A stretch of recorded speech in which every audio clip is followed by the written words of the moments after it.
বাংলাদেশ পৃথিবীর অন্যতম সম্ভাবনাময়ী একটি দেশ, যা বর্তমানে একটি ডিজিটাল বিপ্লবের মধ্য দিয়ে যাচ্ছে। ঘরে ঘরে ইন্টারনেট এবং স্মার্টফোনের ব্যবহার বাড়ছে। ইন্টারনেট এবং স্মার্টফোনের ব্যবহারের বৃদ্ধির সাথে সাথে সমাজে বিভিন্ন ধরনের অপরাধও বৃদ্ধি পাচ্ছে। কিন্তু যে ব্যাধিটি নীরবে মহামারীর রূপ নিয়েছে তার নাম অনলাইন বেটিং। অনলাইন জুয়ার আসর। অনলাইন জুয়া থাবা বসিয়েছে দিনমজুর থেকে উচ্চবিত্তের জীবনে। পশ্চিমা বিশ্বের সর্বনাশা জুয়া দেশের রাজধানী ও জেলা শহরের গণ্ডি পেরিয়ে থাবা বসিয়েছে প্রত্যন্ত গ্রামেও। ভয়ঙ্কর অনলাইন জুয়া আসক্তির ঝুঁকিতে বাংলাদেশের যুব সমাজ। সরকারি তথ্য অনুযায়ী বাংলাদেশে অনলাইন জুয়ায় আসক্ত প্রায় 50 লাখ মানুষ। দেশব্যাপী বিভিন্ন বয়সের প্রায় 50 লাখ মানুষ জুয়ায় আসক্ত হয়ে পড়েছেন বলে জানিয়েছেন আইসিটি প্রতিমন্ত্রী জুনায়েদ আহমেদ পলক। জুয়া পৌঁছে গেছে শহর থেকে প্রত্যন্ত গ্রাম পর্যন্ত।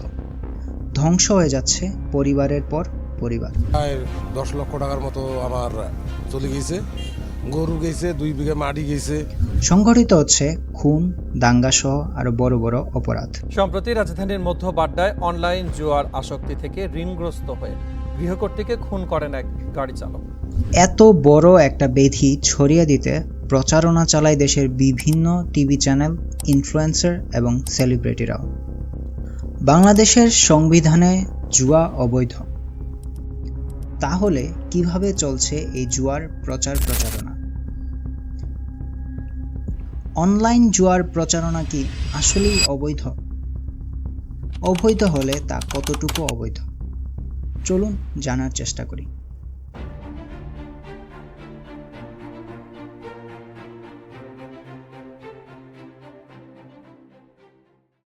জুয়ার আইন এবং বৈধতা সম্পর্কে বুঝতে হলে আমাদেরকে জুয়ার ইতিহাস সম্পর্কে একটু জানতে হবে। জুয়ার ইতিহাস হাজার হাজার বছরের পুরনো ইতিহাস। প্রতিটি যুগেই মানুষের সাথে জুয়ার সম্পর্ক ছিল। তবে ঠিক কবে জুয়া খেলা শুরু হয় এ সম্পর্কে স্পষ্ট কোনো ধারণা পাওয়া যায় না। তবে জুয়ার উৎপত্তি যে চীনে হয়েছে, খুব কম ইতিহাসবিদই এই বিষয়ে দ্বিমত পোষণ করেন। আজ থেকে প্রায় 4500 বছর আগে চীনে এক ধরনের সরঞ্জাম পাওয়া যায়। ধারণা করা হয় এই সরঞ্জাম দিয়েই জুয়া খেলা হতো। তাছাড়া জুয়া খেলার অন্যতম জনপ্রিয় মাধ্যম তাস খেলার আবিষ্কারও হয়েছিল চীনে। এছাড়া জুয়ার আরেকটি বড় মাধ্যম হচ্ছে ডাইস বা পাশা বা ছক্কা। খ্রিস্টপূর্ব 200 অব্দে মিশরে প্রথম পাশা খেলা শুরু হয়। আগের জুয়ার সাথে এখনকার জুয়ার একটা বড় পার্থক্য হচ্ছে তখন জুয়া লিগ্যাল বা বৈধ ছিল। জুয়ায় জেতা অর্থের একটা অংশ রাষ্ট্রীয় কোষাগারে জমা করতে হতো। লিগ্যাল থাকা সত্ত্বেও জুয়া খেলার কোনো ডেডিকেটেড জায়গা ছিল না। সেই অনুপস্থিতি অনুধাবন করেই সৃষ্টি হয় ক্যাসিনোর। ইতালির ভেনাস শহরে দেখা মেলে পৃথিবীর সর্বপ্রথম ক্যাসিনো। সেখান থেকে লাস ভেগাস এবং লাস ভেগাস থেকে পুরো পৃথিবীতে ছড়িয়ে পড়ে ক্যাসিনো। এছাড়াও আরেকটি জনপ্রিয় জুয়া খেলার মাধ্যম ছিল হর্স রাইডিং বা ঘোড়দৌড়। আজ অবধি এটি বেশ জনপ্রিয়। কিন্তু জুয়ার কুফল বুঝতে পেরে ব্রিটিশরা তাদের কলোনাইজড অঞ্চলে দি পাবলিক গ্যাম্বলিং অ্যাক্ট 1867 চালু করে। এই আইন আজ অবধি বাংলাদেশে বলবৎ রয়েছে। 157 বছরের পুরনো আইন আজকের এই পরিস্থিতিতে কতটুকু যৌক্তিক? তখন ছিল না ইন্টারনেট, ছিল না গ্লোবালাইজেশন, না ছিল অনলাইন বেটিং সাইটস। তাহলে এই আইন কি কখনো এগুলো প্রতিরোধ করতে পারে? এই আইনের যৌক্তিকতা কোথায়? চলুন খোঁজার চেষ্টা করি।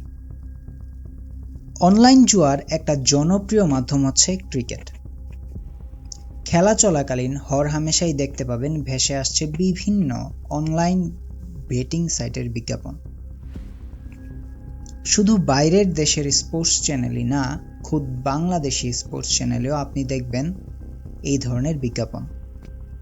দেশের জাতীয় টেলিভিশন চ্যানেল হওয়ার পরও টি স্পোর্টস দেখিয়েছে বেটিং সাইটের বিজ্ঞাপন, কিন্তু সম্মুখীন হতে হয়নি কোনো মামলার। এ বিষয়ে ইশতিয়াক সাদেক, টি স্পোর্টসের প্রধান নির্বাহী কর্মকর্তা বলেন, আমার জানা মতে আমরা সরাসরি কোনো বেটিংয়ের বিজ্ঞাপন চালাই না, আমরা সারোগেট বিজ্ঞাপন বা নিউজ পোর্টালের বিজ্ঞাপন চালাই। এগুলোর কোনোটি সরাসরি বেটিংয়ে নেই। এখন কথা হচ্ছে সারোগেট বিজ্ঞাপন মানে কি? সারোগেট মানে হচ্ছে ছদ্মবেশী, অর্থাৎ যখন প্রমোশন করা হবে তখন বলা হয় ওয়েবসাইটটি একটি স্পোর্টস রিলেটেড নিউজ পোর্টাল কিংবা স্কোর জানার ওয়েবসাইট। আদতে সেই ওয়েবসাইটে গেলে আপনি জুয়া খেলাকেই আবিষ্কার করবেন। এক্ষেত্রে আইনি কোনো জটিলতা থাকে না। খেলা প্রচারের রাইটস দিয়ে থাকে বিসিবি। এ বিষয়ে বিসিবির প্রধান নির্বাহী কর্মকর্তা নিজামুদ্দিন চৌধুরী বলেছিলেন, বেটিং বা বেটিংয়ের প্রচারের বিরুদ্ধে বিসিবি বরাবরই জিরো টলারেন্স অবস্থানে আছে। আমাদের অবস্থান এখনও আগের মতোই। 2022-23 বিপিএল মৌসুমে বিসিবি স্ট্রিক্টলি সারোগেট এবং নন সারোগেট দুই ধরনের বিজ্ঞাপনই বন্ধের নির্দেশ দেয়। কিন্তু মৌসুম শেষ হওয়ার পর চ্যানেলের মালিকরা দাবি করে বেটিং সাইট অফ রাখায় তাদের ভালো ব্যবসা হয়নি এবং এই অজুহাতে তারা হাতিয়ে নেয় 10 কোটি টাকার মূল্য ছাড়। বিসিবির এই ধরনের নমনীয়তা এই ধরনের অপরাধকে প্রমোট করার নামান্তর।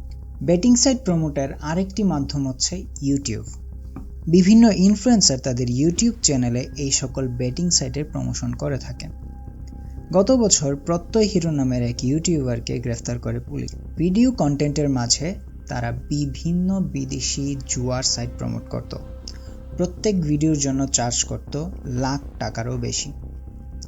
এছাড়াও বিভিন্ন সেলিব্রিটির ডিপ ফেক ভিডিও বানিয়ে চলে এইসব সাইটের প্রচারণা।